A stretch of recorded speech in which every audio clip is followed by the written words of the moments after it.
You're listening to the Total Geek Podcast. My name is Sean Bartley, and I'm here with my friends Leo. Harris. Today I'm going to start off with the biggest surprising news that has ever come out of television. You guys ready for this? What's that? The Walking Dead has been renewed for Season 5. Wow, what a surprise. Shocking. Thanks for that, guys. No, that is true. It did happen, but I don't think that surprised anybody at all. And it shouldn't. This show is doing gangbusters in terms of viewership. Gangbusters, wow. Indeed. So, yeah, no surprises there. I actually just got home from watching Ender's Game. I don't know if you guys are into that. If you read the books. read the book years ago. I think it was. I had really no interest in watching the movie. Yeah. I'm not gonna belabor it, but it was okay. It definitely could have been better. It kind of starts in the middle of the book, Yeah. which is a really strange thing. Very forward into the story. Yeah, and it's a little bit jarring, and it moves really quickly. Well, if you read the book, maybe. What if you haven't read the book? That's a great question, and I would love if anybody out there saw the movie and didn't read the book. Definitely send us an email or write us on YouTube and let us know what you thought, because I'm really intrigued personally. The theater was kind of dead. I was a little surprised. Nobody was really there, sadly, and we live in New York, so opening night it's always packed. But not. Well, to me, I was surprised. This movie's been. Hollywood's been trying to make this movie for as long as I can remember. Yeah. For a lot of years in the past, they've been trying to bring this movie. They finally have, and I think it's kind of those things that kind of passes time. Yeah. A lot of people, the new generation, probably don't know it as well, or I guess they don't care then as much as they when initially the books came out, which I think it was in 1985. The first book came out. I might be wrong, but I think that's something like that. Something like that. So back then, when the book came out, 4 years afterwards, people were still excited about this book. It was like the Harry Potter kind of thing, Yeah. Potter. So there we go. So I don't think people really care right now about this. Agreed. Agreed. And the trailers did it no justice. Yeah. Speaking of trailers, the Days of Future Past trailer finally debuted. I think it was last week Friday. Yeah, well, I only saw like a brief.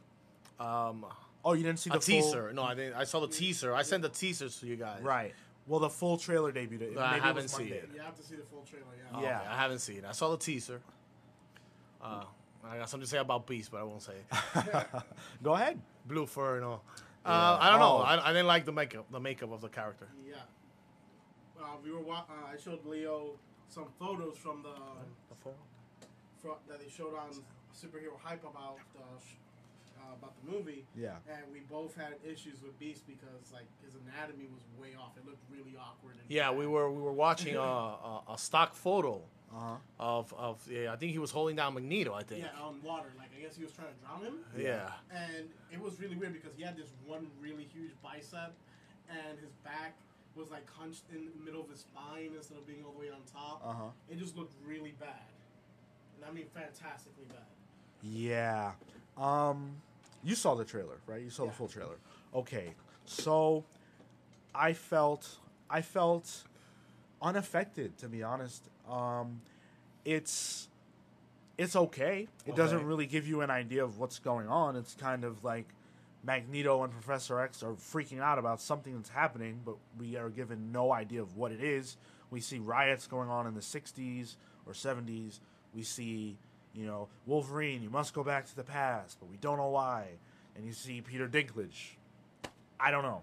And magically, the one thing I know, we're going to put your mind in your past body, and you have to teach me in the past before I come back to the future, and Michael J. Fox is going to appear somewhere. I don't know.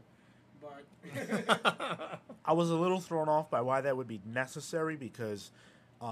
again, it really gets into the whole time travel thing, and we've been dealing with this in the comics. Yeah. But it's like if the past is set already, then Professor X from the past will inevitably become who he's gonna become. So why does Wolverine need to go back and teach him anything? also, And why Wolverine? I think... And why Wolverine? There's a reason. There's actually a logical reason. He's doesn't the age? only one that would be alive back then. Because if he's going to go into a past body, because they're going to send his mind back. Yes. Okay. Yeah. I get it now. Okay. Well, I think one of the main reasons, like you, I didn't feel anything for it. Is not only my it's not a dislike, but a complete apathy for the franchise in general. It's just that in the trailer they showed bits and pieces of stuff that we do not know completely. Right. Also, the way that they ended the trailer, it just completely. I was just like, why would you do that? Like they at the end of the trailer, if you haven't seen it, they have young Professor X literally standing face to face in the same room, looking at each other and about to talk. What's wrong with that? I'm like, all right, you just did all of this. You just literally told us what's going to happen when you could just left that out and just have that shown in the movie as a surprise. Instead of just showing it in the trailer, because then it feels like, okay, it's just going to end up coming up to that moment and just knowing what the hell they said right after. But the surprise isn't what they talk about. It's no surprise that they're going to meet. That's the point of the movie. It's past and future and present all colliding. So it makes a lot of sense that they would meet each other. Eventually, they'll meet somewhere along the movie. Yeah, and they've actually been advertising the fact. If you've seen the posters, I haven't seen it. It's the face of the old Professor Xavier and young Professor Xavier melded, and the same thing with Magneto. So this is obviously where they're going. So it's not a surprise to me that they put that there. What they didn't put is what I'm more concerned with, because we got no idea who the villain is whatsoever. We got no idea who the villain is, no idea what's going to happen. We, as fans, know that Sentinels will be in the film because we stalk this stuff. Yeah. But the casual audience has no idea what's going on. I don't think there's a real central villain. Like, I know there better be. Bolivar Trask. Yeah. Which is Peter Dinklage. Yes. And, we know Sentinel, so something with Sentinel program. I think the whole gist of the thing is they kind of mentioned the movie, it depends on what they did in the past, so that's why he's sending Wolverine back to change certain actions they did. It's more about the consequences of what they did or what they did not do, rather than fighting a villain or a movie of the week. Oh, big guy, fight this guy. And maybe they are the villains. Yeah. That's an interesting point. I mean, the villainy is just what they've done. I actually got an apocalypse vibe. And this is, follow me here, because I don't know if anybody else felt this way, but they go into a room that has what it looks like a tomb in it, and there are these candles and weird stuff on the walls, and I thought maybe that was the tomb of Apocalypse or something like that. Maybe sounds very Hellfire Club also. Well, there you go. I don't know, but I felt like that was a hint, if you will, to something. But that's maybe just me digging. I haven't watched it. Somehow it passed over me. Yes. But yeah, it seems like not much to go by the trailer. Yeah. Excitement wise or plot wise. I agree. Right. Well, ultimately, I think we gotta kind of wait for more news. From the film. And it's surprising to me that we don't know who the villain is. Exactly. In this day and age. Yeah, because trailers will spoil the whole movie for you nowadays. I don't like it when trailers do that. Neither do I. But we're so used to it, I guess, that when it doesn't happen, we're kind of like wondering. We're kind of underwhelmed by the trailers when they don't do that. Exactly. It's kind of like we've learned to appreciate it and dislike it at the same time. Yeah. So sticking in the realm of movies, Kevin Feige was doing an interview, him and Alan Taylor, for IGN, and they were fielding questions from the audience, from the fans. And one of the questions was related to, it was actually sent in by Sam Wilson, which I thought was funny. Okay. Sam Wilson is the Falcon, and the person who sent the question, his name was Sam Wilson. And he was asking about universes colliding and whether or not we could ever see, big collaboration films between studios. And Kevin Feige essentially said, never say never with that. He was saying that the Marvel Studios has so many characters available to them that they don't need to go down that road right now. Yeah, I don't see why. Right. That will ever happen. Right. I mean, I don't think it's necessary. Exactly. But it would be fun. If we could get a Civil War kind of thing, or an Illuminati, or just to have Spider-Man and Wolverine a part of the X-Men, it would be a part of the Avengers, excuse me. Yeah. It would be cool, but I don't know if it's required at this point. I think they've done it so many times in the comic books that I guess if you're a person that doesn't read comic books, it'll be very cool to see Wolverine with Spider-Man in a movie. Yeah. But I think we see that so many times. Maybe I'm a little jaded over I would say so. Yeah, but I guess, if you don't read comic books, it'll be cool to see them in a film, I guess. I don't know why we want to that, but I don't really see much of a point in doing it. Like, it's a fantasy thing and it appeases certain people, but we see that in most of the anime properties happening anyway.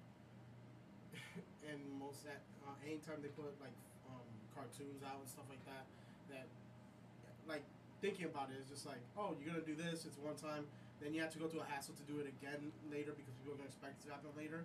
Right now, Marvel has a studio, they're developing their characters, they're making something bigger out of it. We got Avengers, we got all these movies.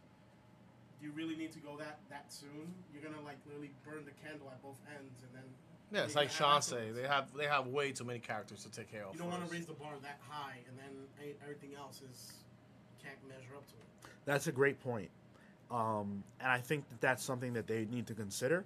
But I got the vibe from him in his speaking about this that it's not something that's on their radar right now, which is a positive sign.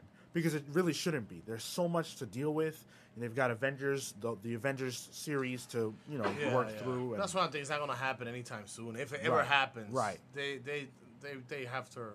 They already have their whole plans of movies and TV shows, and they probably want to focus on their property first, and then later.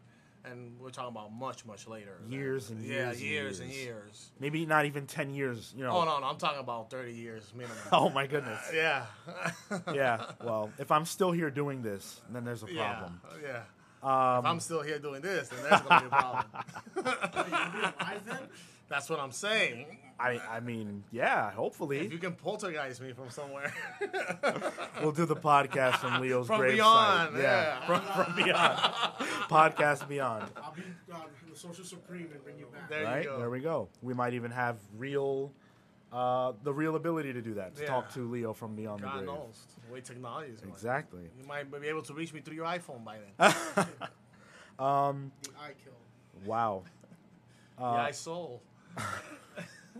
All right, I think we've run that one into the ground. Yeah, I think that's dead. Yeah.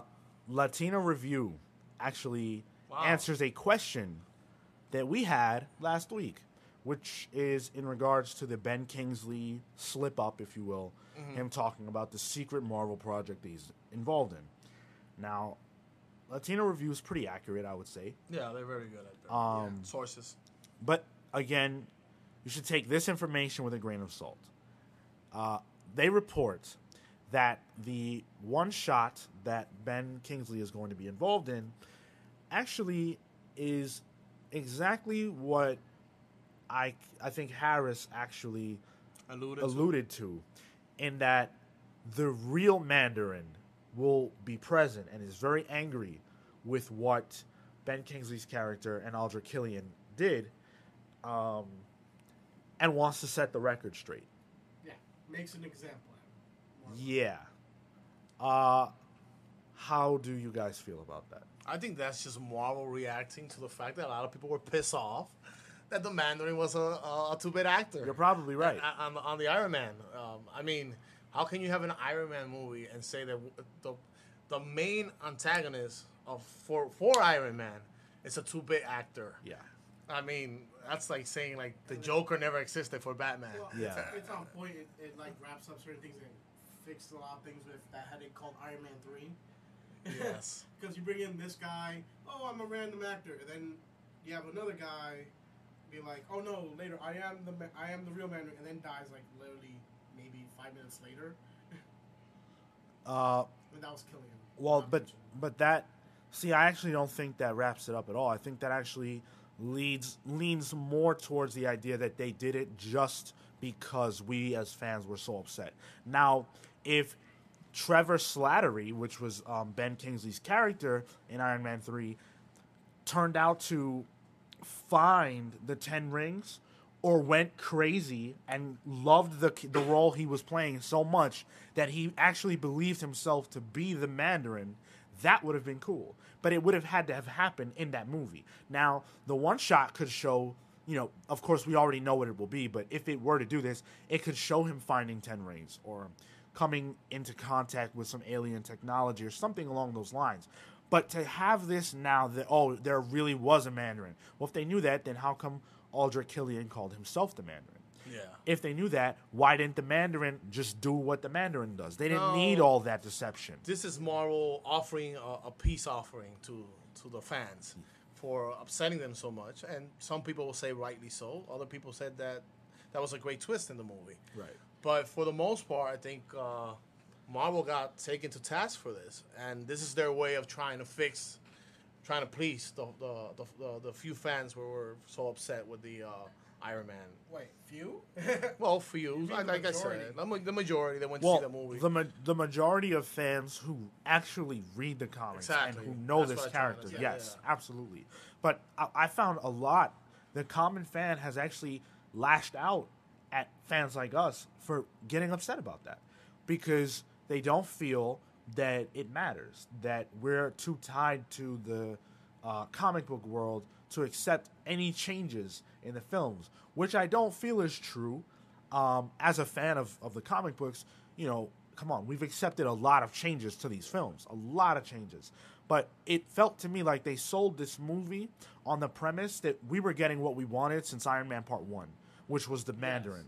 And then they pulled the rug out from under us after we already sold the tickets for them.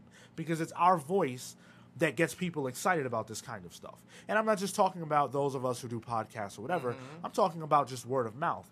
And we get the casual fan excited. And then this happens, and now we're ostracized because it's not for us. A lot of people bought the ticket, and they were promised a Mandarin against an Iron Man. And they had this big battle, whatever they played it in their mind, in the movie. Yeah. And they never got that. Yep. And so it was an unfulfilled promise, which Marvel was trying to be cute about. Right. They got caught, and now they're trying to, to have their cake and eat it too. And that's really what this is about. And I try not to be this cynical, but I actually agree with you, Leo. I agree.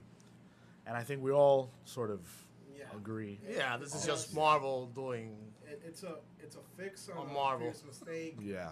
Casual fans, I really don't care if they ostracize because most of the time when they come to see these movies and they knew nothing about it, they don't like to be corrected. That's one thing. Two, they end up going back to research what the hell we're talking about in the first place, and then they're quickly trying to defend their point, and then end up backpedaling and be like, "Oh yeah, you were right from the beginning." So those are initial reactions, and then of course we're in the age of the internet where trolls are all about, and they just get stirred a reaction just because. So that I take with a grain of salt. And let me say something. Maybe it'll come out right. If the casual fans were right, then why is Marvel doing this? Right. I see. Yeah. So there you go. There you go, casual fans. I don't necessarily take umbrage with the casual response because they are not the ones who love this content the way we do.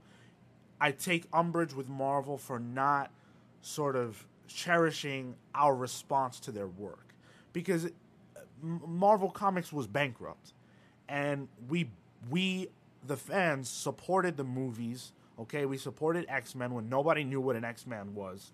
We supported Spider-Man when nobody knew what that was, and we've helped them build this to the place that it is now. That Thor is a common name, not just the Asgardian lore, the Marvel character, and that's we're partly responsible for getting people excited about this. And I just felt attacked a little bit and not respected by Marvel for that, But I, in no part, will ever take responsibility for Elektra. Let's just let that be known. Affleck. And that's just Affleck quote of the day. Yeah, maybe not. We'll see as the news We'll try goes to on. reference Matt Damon somehow. There some you go. way. He let it out. His love for Matt Damon is professed. Oh, will you guys ever let this go? You won't. I do. Don't cry, Harris, please. Over to the DC universe, which may actually entice Leo to bless us with another Affleck. Jamie Alexander, who plays obviously the Lady Affleck? Sif. No, she plays the Lady Sif in Thor. has alluded to the fact that she may actually work for DC and play Wonder Woman in Batman versus Superman. I like it. I love it. I don't say I love it. I like it. I love it. I don't think it's a bad choice, but I'm going to hold my judgment because I have no idea how Wonder Woman's going to be introduced. Right. Well, she was at Stanley's Kamikaze, which is a Comic-Con sort of thing. I wish I was there. Yeah, right. And she said these things. She also confirmed that Thor 3 is happening, which shocks nobody. Yeah. And I think it's really good casting. She seems to be a real comic book fan. Which, if you've read any interviews or anything, she seems to be an actual fan. So it'd be cool to see her actually get that role. And especially if she really wants to play the character. Yeah, absolutely. You want the people that you hire to actually want to play these characters. Yes. They actually translate on screen when you see them. Right. And obviously having not seen Thor Part 2, I thought she was cool in Thor 1. I enjoyed her character for what little she was given to do, and I would love to see her have an expanded role as a character that, is going to be taking center stage. Because Lady Sif is never going to take center stage in a Marvel film. Oh, no. Unless they put her more involved with the Warriors 3. Yeah, but that'll be a whole different property and a whole different... She would need to become Thor's love interest in order for her to really... Which at this point, you have Natalie Portman there. So right. It's like, no, we already put money into that horse. Yeah. We're not... Oh, she's expensive. Yes. DC... As an actress, I mean. DC... I'm going to ignore that one. We're moving on. We're moving right along. DC is packing up and shipping themselves off to LA. They're leaving us in New York, and they're moving to Burbank, California. Why? I'm not surprised. Well, I think for them it makes sense because I guess for the movie studios and stuff like that. I guess it's Hollywood, right? It could be a movie, but also there's a lot of artists that are from the West Coast. Well, but I don't think artists nowadays need to be anywhere. They don't. You can really just send it. As long as you have a drawing board, you can be in a beach in Cancun and still get your work done. Also, to be frank, we're all residents of New York City. The cost of being here is not very appeasing. Yeah, it's very expensive. For any company. It's expensive for us. Yes. There's a lot of companies that are pulling out of New York. I wouldn't be surprised if Marvel does the same thing. I would be very surprised. And they move to Florida. If they were to move, that would be shocking given the fact that most of their comics take place in New York City. Yeah, but they don't have to be produced in New York City. They don't, but I think there's a certain sort of coolness factor about the fact that they're here. And I think it means more to Marvel to be here than it does to DC because actually nothing they do involves New York. Well, Gotham, it's New York. Well, yeah, it's Chicago and New York. DC's been here much longer, I think, than Marvel, if anything. Yes, but my point is that Marvel is more involved in the identity of New York. Their characters are. Yes. Their characters are. Yeah. Having Fantastic Four, Hell's Kitchen, Spider-Man, Daredevil, Spider-Man, and and ad nauseum, all these et cetera. But I think in a way, I understand why DC is doing it. It has to make a lot of sense for them business wise to do it. Yeah, of course. But it's kind of sad. Yeah, because they are an institution, and they've been for a lot of years. And I think they were in the old 666 building. Is that so? Yeah, that was the number for the legendary because it was the only building that had those numbers. Right. For years and years they were there. I don't know if currently they're still in that building. I think they moved a couple of years ago. But I mean, DC is an institution in New York City. And as creators that live in New York City, we don't want to see our companies that were raised and were brought here. And that's why the city is such a big character in Marvel and in DC, especially in Gotham and stuff like that, because the creators live here, breathe the city here, and that's a shame, really. Agreed. But I guess it makes sense for them as a business. Yeah. So there you go. Agreed. Shifting over to comic books. Before we get into reviews or anything like that, I just wanted to say that Bill Willingham, who is obviously the creator of Fables, I would say is a legendary creator, is wrapping up Fables with issue 150, and is sort of and the other book that follows along. Yes, with it. Not going into retirement, but sort of streamlining his efforts and slowing down and focusing on passion projects, I guess. So I don't personally read Fables, but I know that it's a really good book, and I know that he's a very talented I read creator. it when it first came out, and I liked it. I like his take on. He basically created a whole new universe. Yeah. Reusing these old characters, kind of like what Alan Moore did with the League of Extraordinary Gentlemen. Sure. So it was a fresh take on these characters. Anybody that read Fables and seen that TV show called Once Upon a Time should know by now that was supposed to be Fables. It definitely was. It fell apart, and they did their own take on the Fables comic book, but that was based on that. So it is a very popular comic book. It's a comic book that obviously had a lot of fans, both on TV or the Hollywood type kind of thing. Sure. Because we got that done. I haven't read it in a while, like I said, but hopefully, I mean, if he wants to end it and end it on his own term, and it's a culmination of all these stories that he has been telling for such a long time, so a few years now, then I like the idea of him ending his own series. Yeah, absolutely. Not a lot of people can say that, yeah, especially if you're in Batwoman. Yeah, yeah. What a shame that was. So I just wanted to, quickly comment on that and say, and thank you, Bill. Exactly. Thank you. Absolutely. On to comic books. On to something we probably want to talk about a lot less. And this is a conversation that Harris will have no part in. Because we are going to talk about Battle of the Atom. Wait 1 second. Everybody watch Arrow.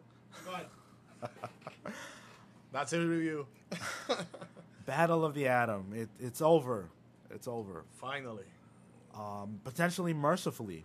Yes. I think that with all of the flaws that this series had, and certainly all the flaws that this issue had, because of the art because of the writing, this could have been a disastrous final issue. Yeah. And it wasn't that. They actually landed.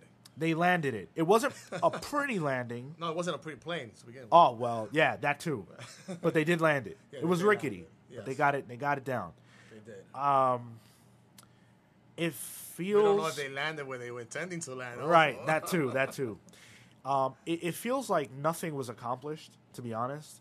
And it sort of confirmed my earlier dread, if you will, that the book would end with nothing having happened. The only change that I can think of, having read it a few days ago at this point, is that Kitty Pryde is now with Cyclops and Cyclops' crew. Kind of like a moral victory for Cyclops' philosophy, his team. Right. But just to do that, to have all these issues and this whole event, just to do that, you could have done that in 2 issues. And also, in your regular series or whatever. Can anybody explain to me why that even happened? I don't know why she was angry. I don't know why she switched sides. I have no idea. It came out of nowhere, and I looked online and read some comments, and a lot of people were confused. So I just don't know where that even came from. I have no clue. Me neither. I mean, I haven't... You read X-Men more regularly than me, so sure. if you didn't get any sense of why, then obviously I'm not going to understand why either. I thought it was very, very, poof, out of the magic hat, here comes the rabbit. Sure. Kind of move. But again, when you asked me what I thought about it and we were recording, I said, I just don't understand why this is even happening. Yeah. And that's I guess that's my final say on it. I know they wrote it. I know somebody drew it, and apparently the last issue a lot of people drew it. Yeah. And they drew it very was a roll call for everybody. Yeah. Yeah. I don't know what was happening there. Somebody got mixed up in the picnic there, but again, we still don't understand why this happened. It was an entertaining series for the little things that it offered, but we don't know why it existed. And speaking on that, I actually enjoyed this issue, believe it or not. I enjoyed it. I loved seeing the Phoenix or Jean Grey, Zorn, whatever, go insane and empty her full power. Overheat. I liked seeing finally Quentin Quire Phoenix version get into the fray and do some damage. And there were some cool moments, but and please don't let me forget Jubilee and older Shogo having their moment in the sun together. Yes. That was amazing. I really liked that.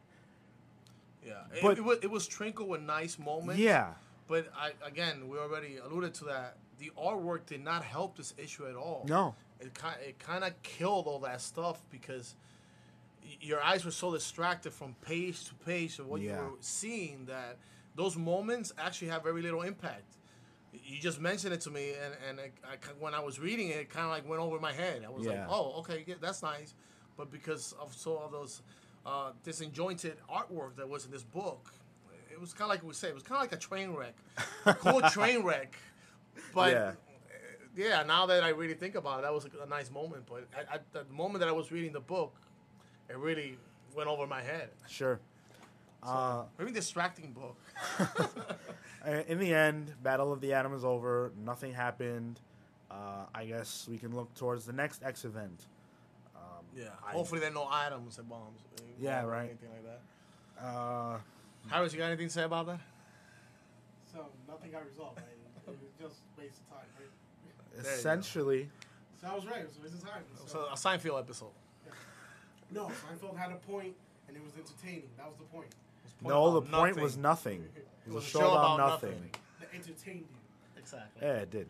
So there we go. Battle of the Atoms. An event about nothing. That entertained us. That is what will be on the headstone. Just a summation. Nobody went back to nothing. It was just a big battle for nothing, and one person switched sides. That was it. The good future X-Men are gone. The bad future X-Men are gone. Some died, some lived. The past X-Men stayed. And Kitty Pryde switched sides. So you still have two sets. Oh, and the young X-Men are with Cyclops now. So they changed babysitters. Exactly. This was a babysitting exchange. Yeah. It took, 8 issues or something? 10. 10 issues, So this was a 10-issue custody battle. Correct. You might say that. Yeah. Originally, they wanted to not have custody. Yeah. Then they realized, well, we're going to have it, so who's going to have it? In essence, yes, that's what it was. It was Cyclops having a moral victory or proving philosophical victory. Point. Right. Yeah. This is my biggest problem with you guys saying this, and there's nothing, your opinions or anything, but there's just the existence that this happened, is that you still have the young X-Men here.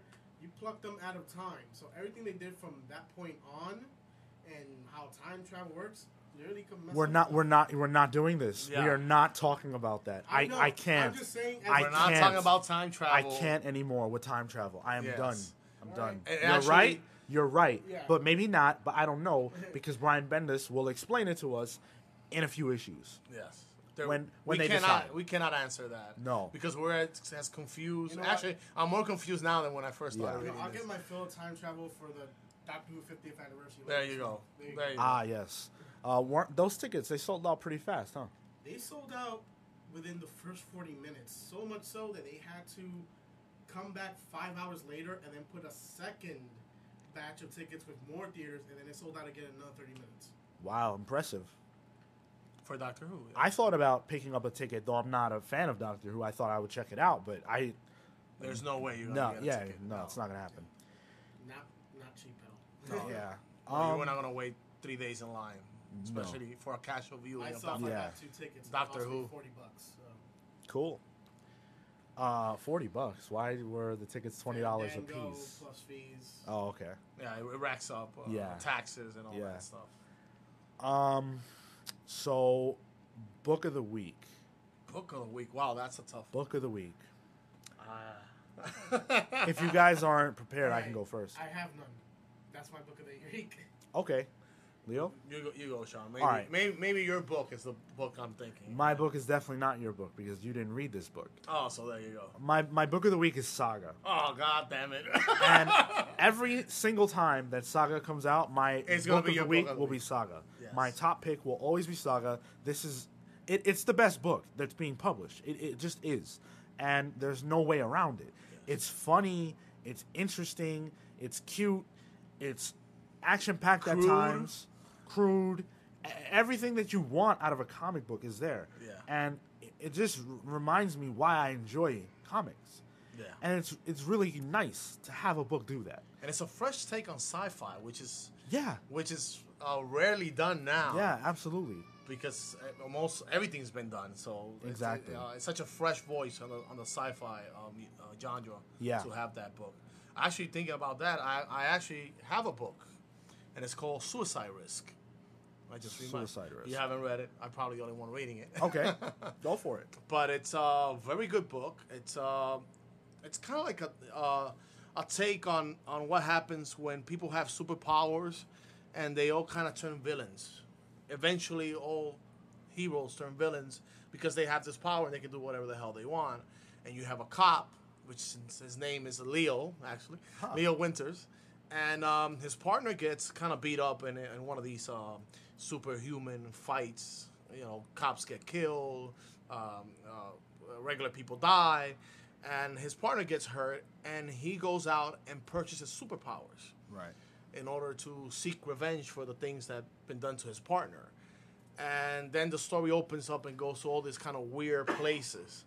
And it's just the way that the powers are explained. It's not your typical, well, let's have a fist fight kind of book. It's a kind of grounded book. Sure. And I've actually enjoyed it. I bought the trade, and I bought the latest issue that came out afterwards. And I'm saying I was very surprised. I enjoyed it a lot. So that would be my book of the week. Who's the writer on that and the artist? I'll have to find out. If you give me a minute, I'll get it for you. Okay, that's fine. And do you know the publisher on that one? Yeah, the publisher is Boom. Boom Studios is the publisher. That's really cool. I actually don't think I've read anything by Boom. So Mike Carey, and I'm going to destroy this name. So maybe Leo, you should go for that. Elena Casagrande. Boom. There you go. Elena Big House. And I'm taking a look right now into the book, and it looks great. It looks very good. I'm gonna have to check this out. It's not your typical comic book art, so a little more realistic, but it's a very good book so far. Yeah, it looks. I enjoyed it. It really surprised me. I took a leap of faith, like sometimes I do, and I was rewarded. I thought it was a very good book. Hopefully, you guys will read it and later let us know what you guys thought about it. Cool, very cool. So since none of us picked it, I guess we have to talk about it. Infinity. Yeah. There's a reason why we didn't pick it, I guess. All right. So I'm gonna, This is another series or event that Yeah. it's really giving us a lot of thoughts. I'll break this one down. For the past 4 issues, we've been led to believe that the Builders are the greatest threat the universe has ever seen. By far. By far. And they were unstoppable. And in one issue, probably less than 5 pages, not even half of these. they're destroyed by the universe. Miss Universe. Huh? Miss Universe or Yeah, Captain Miss Universe or Captain whatever. Universe. Or Yeah. Lady Universe or whatever. In the Captain Universe. Captain in the Universe. previous issue of Avengers, not Infinity, okay? So they're destroyed. They're gone. This issue of Infinity doesn't even show that. No. It shows the Avengers going across all worlds and beating the Builders and the A-lifts and everybody else. How come they couldn't do that before? And why doesn't the Infinity book show what Captain Universe did?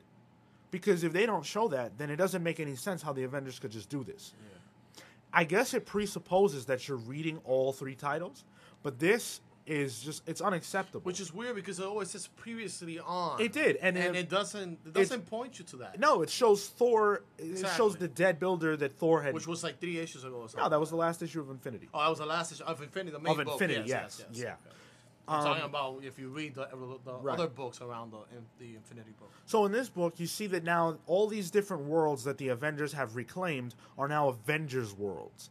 And now there's one world left to reclaim.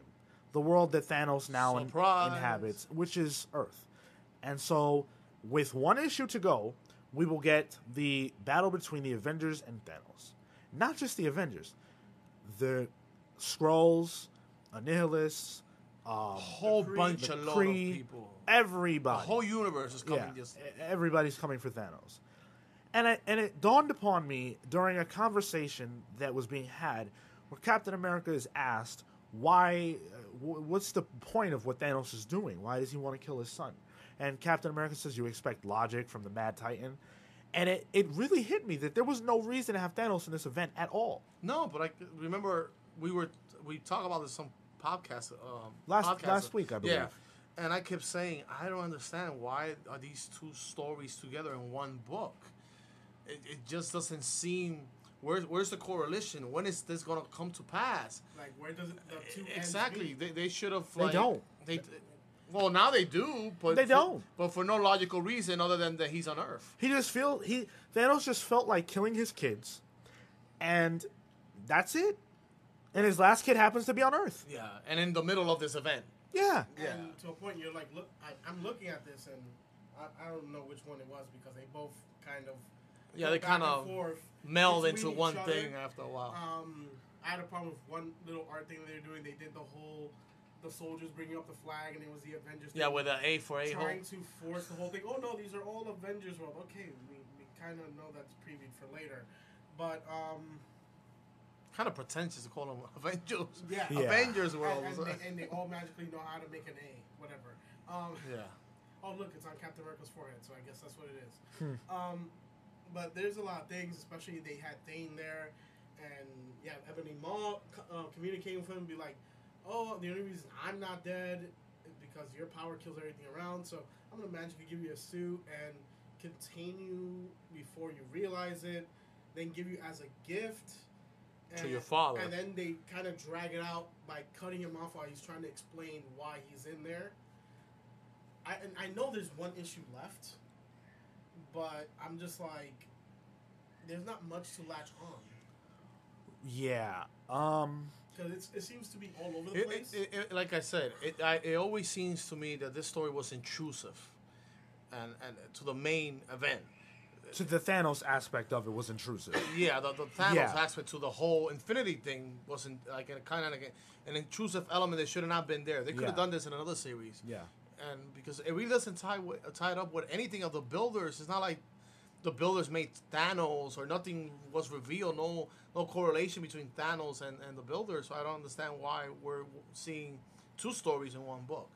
One thing that kind of threw me off is that in this issue, you start talking to certain characters that had no dialogue or any input before. Like, they started talking to Eden. Spider-Woman. Yeah, Spider-Woman, Eden. I didn't know she was in this. There was one character, like, I asked you. We none of us could figure it out. Yeah, you're like... Well, at least Cannibal's getting some. That's Cannibal. Yes. Yeah, Cannibal, but the other person that Sean originally thought was Cannibal, and I was like, wait, that can't be him because he's all the way over here. So who's this guy appearing? And I thought it was Nova because his suit is kind of... It could have been Nova, maybe. But it looks completely weird. Who knows who that was? And the art direction also is kind of weird how they decided certain things because we're like, wait, when did Sunspot magically turn into an African-American? And... Yes, some well, that probably has to do more with your lack of knowledge than anything else. Yeah. But my point with this is that it feels like there was a mandate that Thanos had to be in the book. So instead of having this just be an event that took place in Avengers and New Avengers, Hickman had the bright idea to say, okay, we're just going to have an event title and then two titles around it. The only book that Thanos will appear in is Infinity because it's the throwaway title. And really, I wish I could have just used Avengers and New Avengers to tell this story. And also, it does say to kind of like a lack of confidence in what you're building, because if the Builders were such a big threat and you want to build them as so and show them as this new thing that is coming to destroy everybody and to take on these heroes, once you put Thanos there, it's intrusive. Now you can't. That's all I cared about. Yeah, like you don't have confidence in your own villain that you have to bring this other villain in order to kind of like spike up the story. Well, because that's the thing. There was no builder villain. It was just a group of individuals, and they were all the same. So none of their personalities stood out. There was no central villain. There was no antagonist figure for the builders. Yeah. And then they get, of which of course this was going to happen, they all get wiped out instantaneously. Yeah, but that's kind of my point. That's why maybe Thanos was there. Because And then he's these there, guys are but not. we're only going to get the conflict for one issue at best, unless the Avengers titles, which there are 2 coming out before the next Infinity, unless they deal with it, we're only getting 1 issue of Thanos, and I don't see the point. I don't even think there was a reason to have an Infinity book. And my God, and why does it exist? To write this. Or even why it's called Infinity.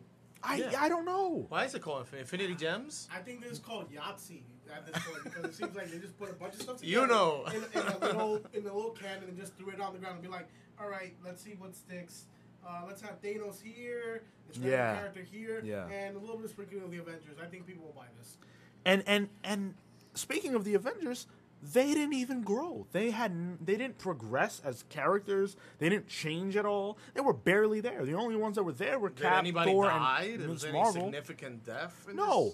No, there was just a bunch of random, a bunch of routine stuff. Oh, they fight this. They take over this world.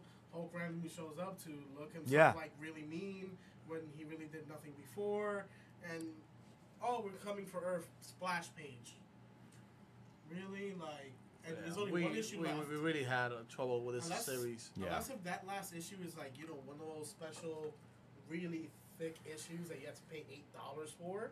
Mm-hmm. But if it's, a standard issue, there's no real payoff to this. But even if the issue could be 100 pages, there's no payoff because nothing has been set up. Yeah. There are no dominoes to fall. Yeah. Thanos is just going to get beat, and that's it.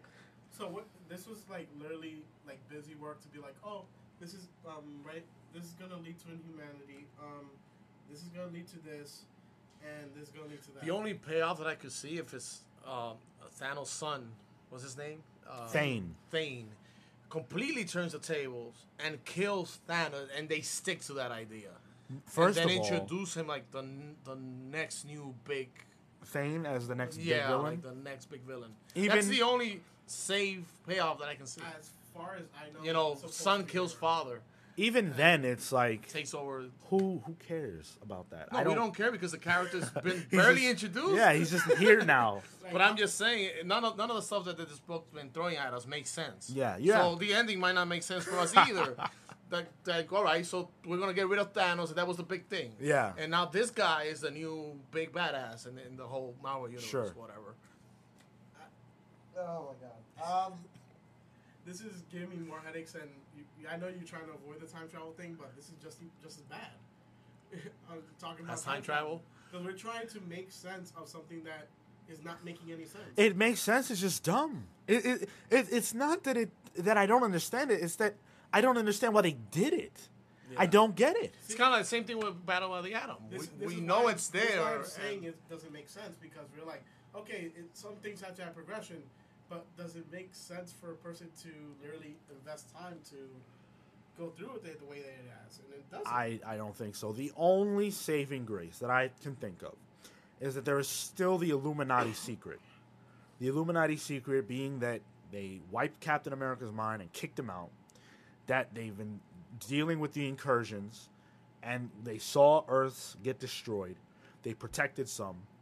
They've been protecting this Earth under everybody's nose, and that something may pay off in that book, because actually New Avengers is the last title to come out involved with Infinity, not Infinity number 6. So that leads me to believe that something with them will be the real sticking point of this book. Yeah, but it still doesn't resolve the fact that nothing's going to happen in Infinity. Nothing will ever resolve that. Yeah, exactly. That's done. That's done. Yeah. That boat has sailed. And, yeah. And apparently it didn't bring anything with it. So if you are a listener and you are looking for an event to sink your teeth into and to hang your hat on...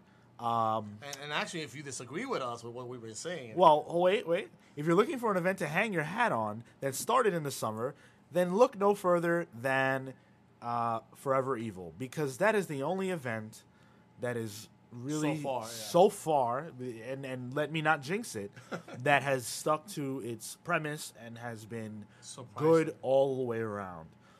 So obviously Infinity's not over, but I think I've made my decision about how I feel about it. But I'm still looking forward to the end, and to see what happens with the Illuminati, because that's really my biggest investment in this from the beginning anyway. In the story. Yeah. That's been. Yeah. So there's that. That's it. Yeah, that's very, very few books for us this week. I guess. I just wish you guys were caught up on Arrow. Well, if you want to talk about it, man, feel free. Yeah, but the thing is, I don't want to spoil so much because since this season has started, every episode has gone. I'll tell you what, since I'm still watching it, and I don't want you to spoil it for me, but since you're excited, you want to talk about it. This is what's going to happen.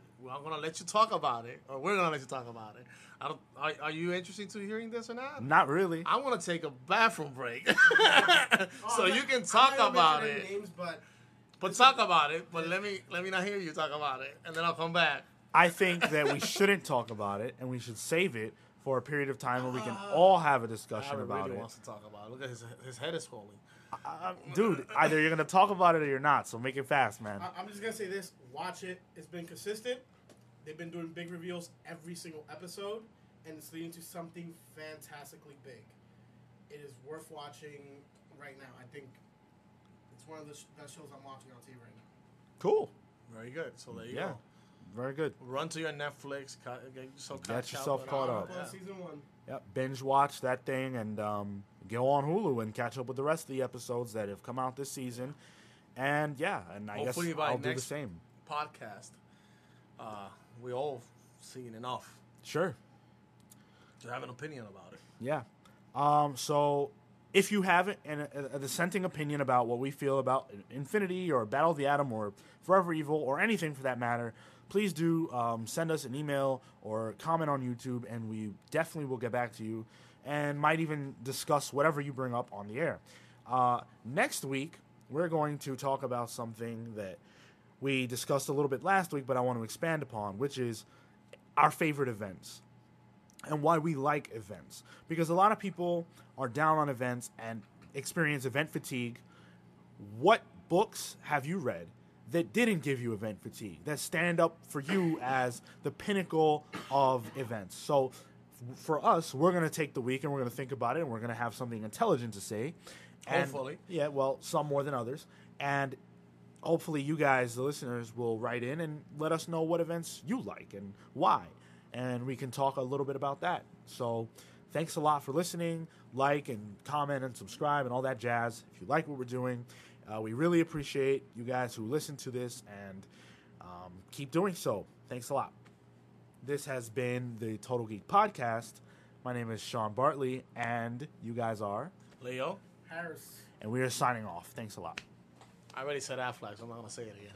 You just did. I know.